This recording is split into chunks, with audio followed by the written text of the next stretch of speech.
Somewhere right now, a group of people is sitting around a boardroom table deciding whether to buy an entire company.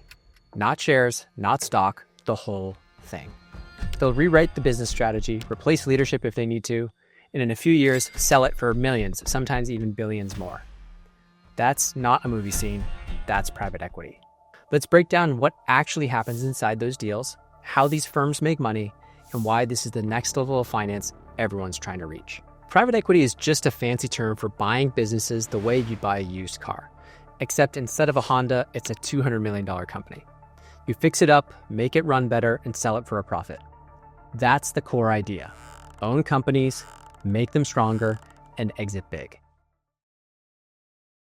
So why private? Because these funds focus on private companies, not ones trading on the stock exchange.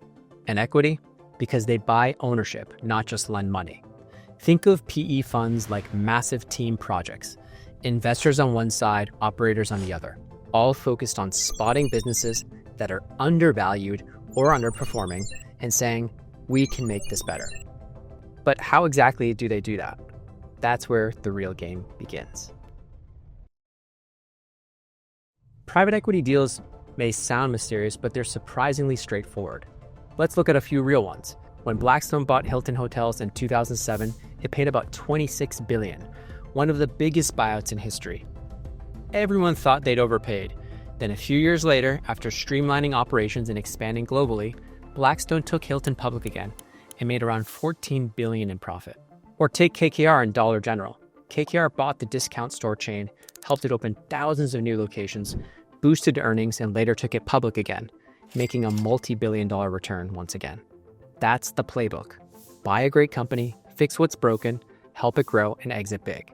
They're not flipping assets overnight, they're building value over time. While hedge funds chase quick trades, private equity builds businesses with the goal of exiting typically in 3 to 7 years. But that raises the question, how do these firms afford to buy companies that massive? That's where a clever strategy called a leveraged buyout or LBO comes in. Different funds specialize in different kinds of targets. Some chase fast-growing startups, that's called growth capital or growth equity, similar to venture capital, but typically a bit later stage with a bit more traction. Others focus on more mature companies that make steady cash flow, but could perform even better. That's where the LBO comes in. It sounds complicated, but it's actually simple.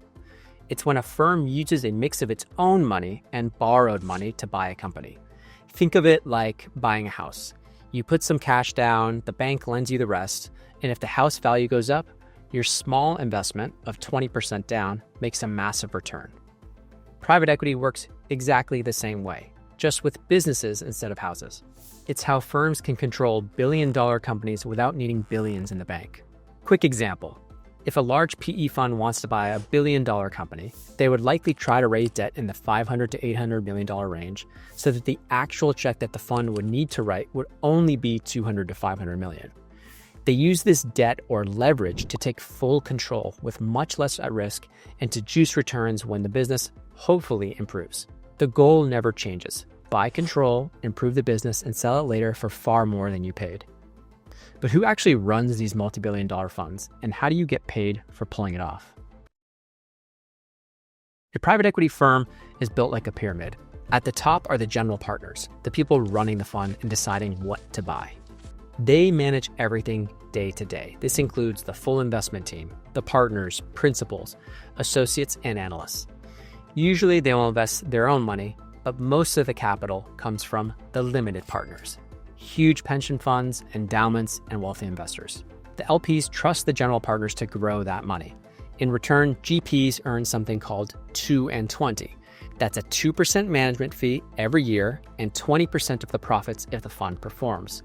That may not sound like a lot, but imagine you're a middle market private equity fund with 10 investment professionals managing, say, $1 billion in Fund 1 and $1 billion in Fund 2. That's $2 billion of AUM or assets under management, which means before any carry, the 2% management fee would be roughly $40 million every year for that small team.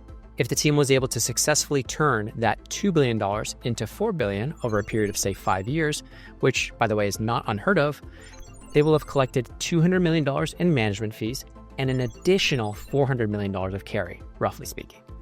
for a grand total of $600 million. Let me remind you, that is not unheard of for a small team of 10 to 20 investment professionals to be managing this level of assets. So these numbers may sound insane, but that's why PE is often seen as the promised land. So yes, when the returns are good, the team is small, and the AUM is large enough, the rewards are massive. Okay, so they raise money, buy companies, improve them, but how does this all end? Every private equity fund has a life cycle. First, they raise money, then they invest and grow those companies for a few years, and finally, they exit by selling to another buyer or taking the company public again through an IPO. Once the sales are complete, the profits are split. Investors get most, the fund managers get their share. In short, private equity is about taking control of more mature, typically cash-flowing businesses, improving them, and sharing in the upside. If this world excites you, the deals, the ownership, the strategy, but you're still in school or just starting out, WSO Academy was built to help you get here. Real mentors, live boot camps, and a step-by-step roadmap to help you land your first role in high finance to get you on the path to private equity.